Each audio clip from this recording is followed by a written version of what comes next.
আমি এই বছর এয়ার মালিক সিডের জাদু শসা চাষ করেছি প্রায় 39% জায়গায়।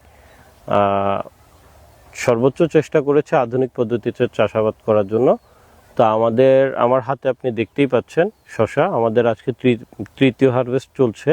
আমাদের আজকে আশা করি ইনশাল্লাহ 1 টনের মতন হারভেস্ট হবে। এই শসাটার শেপ একদম সোজা, খাঁচ কাটা আছে শরীরে, র্যাকের মতন। এটা অনেকটাই দেশি শসার মতন এবং খুবই সুমিষ্ট, এবং এটা গাঢ় সবুজ কালার হওয়ার কারণে বাজারে এটার চাহিদা খুবই ভালো।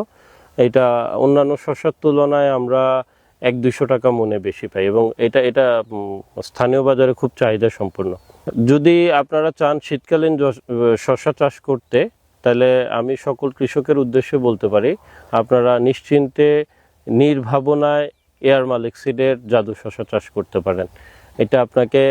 এটা একটা মিউচুয়াল ফান্ডের মতন, এটা আপনাকে লস দিবে না আশা করি, এবং ভাইরাস সহনশীল জাত এবং উচ্চ ফলনশীল জাত।